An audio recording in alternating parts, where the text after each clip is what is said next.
El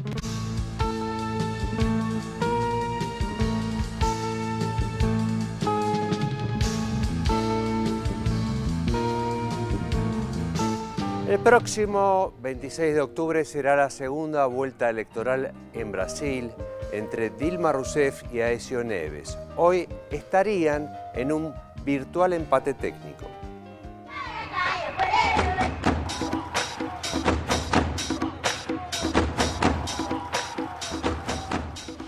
La presidenta brasileña Dilma Rousseff y el candidato socialdemócrata Aécio Neves disputarán el próximo 26 de octubre la segunda vuelta electoral en Brasil en una elección cuyo desenlace se perfila incierto.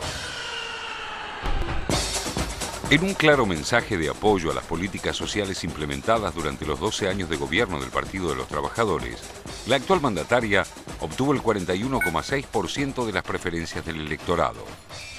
Aécio Neves, del Partido de la Socialdemocracia Brasileña, recibió un sorpresivo 33,6%, eliminando para el balotaje a la socialista Marina Silva, relegada al tercer puesto con el 21,3% de los sufragios.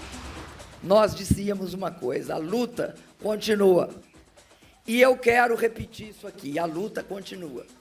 Uma luta que, sem dúvida, será mais uma vez vitoriosa. A minha primeira constatação é de que esse sentimento de mudança amplamente presente em todo o Brasil já foi vitorioso no primeiro turno. Con una abstención del 19,4%, muy lejos quedaron los 8 postulantes que también intentaron, sin éxito, llegar al Palacio del Planalto. La izquierdista Luciana Genro, del Partido Socialismo y Libertad, quedó con un 1,6%, mientras que los otros 7, con menos del 1%. Con 3 semanas de campaña por delante, Rousseff y Neves, de ahora en más, deberán medirse en un juego de alianzas para captar nuevos electores, principalmente los casi 22 millones de votantes recabados por Marina Silva y el Partido Socialista. Que a campanha não terminou ainda. Repito, nós estamos apenas na metade da travessia. Eu farei todas as mudanças que forem necessárias para que o Brasil, a vida de cada brasileiro, de cada brasileira, melhore cada vez mais.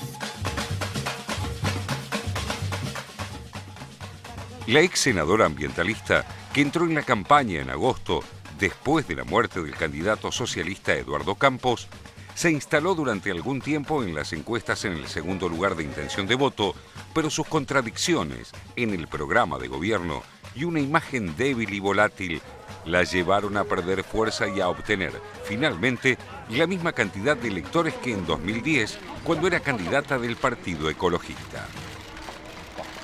Atentos al pronunciamiento de Marina Silva, Rousseff y Neves retomaron sus campañas, focalizando sus diferencias visibles tanto en el terreno personal como político.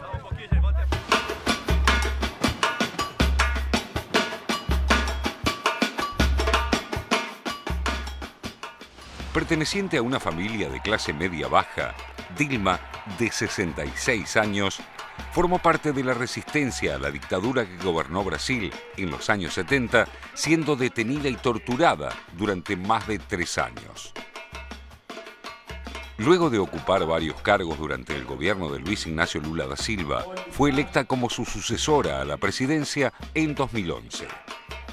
Neves, de 54 años, pertenece a una dinastía política. Su abuelo, Tancredo Neves, fue electo jefe de Estado en 1985, pero murió antes de asumir el cargo. Desde 2003 a 2010 fue gobernador del estado de Minas Gerais y desde 2011 ocupa un escaño en el Senado. Tanto Dilma como Neves son economistas y es en este campo donde radican sus mayores diferencias. Mientras Neves pregona un modelo neoliberal abierto a los mercados y con mayor control del gasto público, Rousseff insiste en la necesidad de construir una matriz social más productiva, inclusiva y ecológica. Las políticas sociales que implementó el gobierno del PT desde 2003 que permitieron que 36 millones de brasileños salieran de la pobreza extrema, constituyen un elemento clave para los partidarios de Rousseff. Si bien Aécio Neves prometió mantener los programas sociales, su gran desafío será cómo compatibilizarlos con la reducción del gasto público anunciada en la campaña.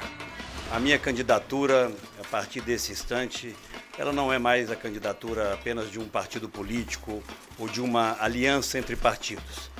Ela é a candidatura que carrega a possibilidade concreta do Brasil se reencontrar com o desenvolvimento, com a recuperação dos empregos, com a melhoria da saúde e da segurança. Dilma advirtió que un eventual triunfo del candidato socialdemócrata significaría la vuelta de un fantasma del pasado, recordando que un antiguo líder de ese partido, Fernando Henrique Cardoso, llevó a Brasil 3 veces a la quiebra. Compare a minha recessão com a dele, compare os monstros do passado com o que está acontecendo no meu governo. Ele pode usar retórica, mas a realidade se imporá. O Brasil que nós recebemos deles, mais da metade do Brasil era composta de pobres e miseráveis. Hoje, o Brasil está diferente. La política exterior es otro de los desacuerdos que polarizan el balotaje. El candidato socialdemócrata anticipó que buscará acuerdos comerciales con países desarrollados y la Alianza del Pacífico, en lugar de priorizar el Mercosur, impulsado por el Partido de los Trabajadores durante sus 12 años en el gobierno.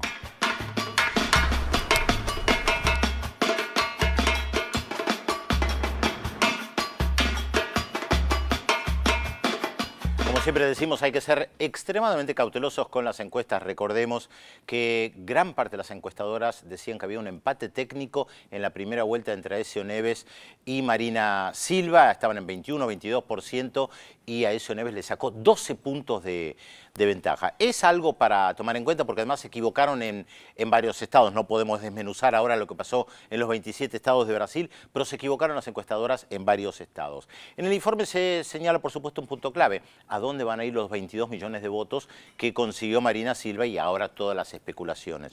Pero también hay otro elemento importante.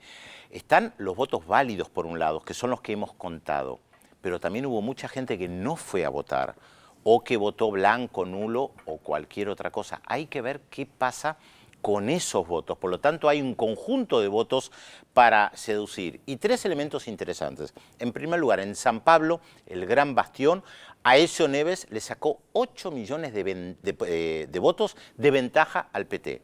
Minas Gerais, por el contrario, donde Aécio Neves fue gobernador durante 8 años, ganó el PT, pero la diferencia son apenas 1 millón de votos. Gran distancia porcentual entre ellos, pero no tiene el peso específico de San Pablo. Y la gran pregunta es Pernambuco, donde Marina Silva ganó. Marina Silva ganó en 2 estados, uno de ellos Pernambuco en el nordeste. Y muchos analistas sostienen que el nordeste, que es un gran bastión del PT, histórico de Lula e incluso de Dilma Rousseff, todavía hay muchos votos que pueden ir para el PT. Son algunas de las especulaciones, por supuesto. Ahora también la cuestión es cómo continúa Brasil más allá de Aécio Neves o de Dilma Rousseff. Para eso podemos compartir con ustedes un libro muy interesante que se llama El Milagro Brasileño, nuestro colega y amigo José Nathanson, porque él se pregunta cómo hizo Brasil para convertirse en potencia mundial.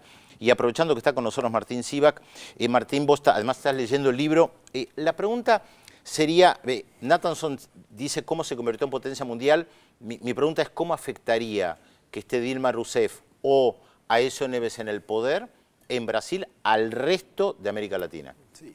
Bueno, va a tener un impacto simbólico muy fuerte, porque no solamente es la principal potencia regional, sino una de las principales referencias del giro a la izquierda. En el caso específico de Bolivia, donde está la cuestión gasífera de por medio, también puede haber novedades. O sea, tendría un notable impacto cuando se está discutiendo, bueno, cómo es cómo siguen las experiencias de izquierda en América Latina. Ahora, ¿qué es lo que a vos más te marca respecto del libro que estás leyendo cuando Nathanson plantea que hay una cierta continuidad? Porque hay un debate si efectivamente hubo continuidad. Recordemos que desde que retornó la democracia, básicamente, y especialmente en los últimos 5 periodos, se alternaron en el poder el Partido Socialdemócrata Brasileño de Fernando Henrique Cardoso, Aécio Neves, y el PT, Lula y Marina Silva. Hay muchos que dicen que hay una continuidad, hay otros que dicen que en realidad con Lula hay una ruptura. ¿Cómo lo ves vos?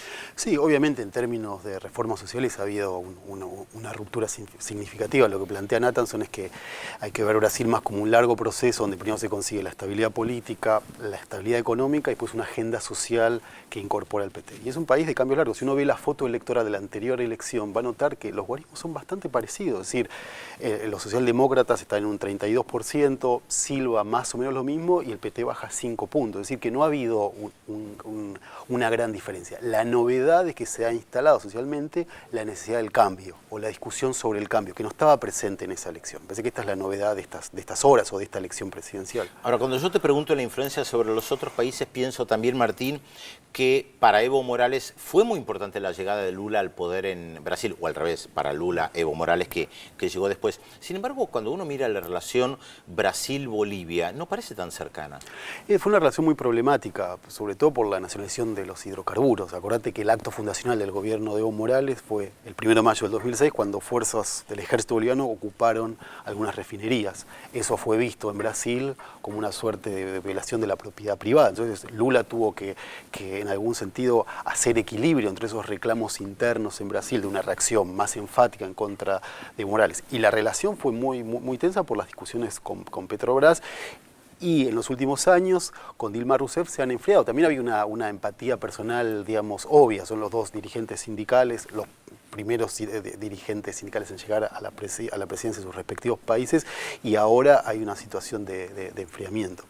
Es interesante lo que decís del enfriamiento, porque uno pensaría a priori que dado que hay una cierta afinidad, más allá de la cuestión económica, en lo político deberían estar empujando para el mismo lugar, Bolivia incorporándose al Mercosur, las críticas de Aécio Neves respecto al Mercosur, planteando que el Mercosur está paralizado, pero también planteando que se alejaría de UNASUR, de CELAC o del bloque progresista en la región. Vos que conocés además la intimidad, cuando discuten entre ellos, ¿no ven estas cosas que van más allá de lo personal? No, pero me parece que la percepción de la Cancillería y los funcionarios bolivianos que negocian con Brasil es muchas veces han percibido una suerte de avasallamiento, es decir, una dureza en la discusión por parte tanto del Estado brasileño como de Petrobras, que ha provocado estas rispidezes. No creo que sean cuestiones personales, sino temas de política comercial, donde obviamente Bolivia tiene intereses que a veces son contrapuestos a Brasil. Cuando se discute un negocio del gas, implica una cantidad enorme de millones de dólares, donde cada país defiende obviamente un número. Entonces eso ya ha generado bastante conflicto. Bueno, Martín, gracias por acompañarnos. Por supuesto que estamos muy pendientes de lo que va a pasar el 26 de octubre en Brasil y también en Uruguay, porque les recuerdo que el 26 de octubre hay primera vuelta electoral en Uruguay. Por supuesto va a haber enviado a la televisión pública, seguramente en Brasil y en Uruguay. Está con nosotros, como dije antes, Félix Taylor, que nos va a dar más datos de la incógnita. Exactamente, Pedro, pero tenemos muchos mensajes también que están llegando al 0800 444 1777, al 45350709. Gabriela de Villa del Parque dice que sigue el programa desde hace años y pide media hora más y más emisiones en la semana. También se comunicó con nosotros Federico de Floresta, dice si podemos hablar de las posibles elecciones adelantadas en Guyana. Y Josué lo saluda, Pedro, muy especialmente, y dice que lo sorprendió gratamente verlo en el Templo Yalom de San Pablo la semana pasada, ¿puede ser? Efectivamente, fue el Yom Kippur, una de las festividades judías más importantes. Estuvo en el Templo Yalom de San Pablo el sábado de la tarde, efectivamente. ¿Vio? Un saludo a Josué. Bueno, bárbaro, no lo habíamos visto por ahí. Bueno, nos vamos con la incógnita, más datos de la incógnita. Atención, nuestro personaje completó sus estudios universitarios en Gran Bretaña, luego cumplió tareas docentes en la Universidad de Oxford, en la de Sussex y en la estadounidense de Princeton. Y su carrera se completa con muchas otras casas de altos estudios en ambos países. ¿Quién es este personaje? 0800 444 1777 4535 0709. Recuerden que también se puede comunicar con nosotros a través de la red social Facebook Yo Veo Visión 7 Internacional. Nueva pausa y le adelantamos el tema que vamos a desarrollar en el próximo bloque. Masacre en México. 43 estudiantes del estado de Guerrero están desaparecidos desde hace 2 semanas, mientras que el hallazgo de fosas clandestinas con cadáveres conmovió al gobierno y a toda la sociedad. Se lo contamos luego de la pausa en Visión 7 Internacional.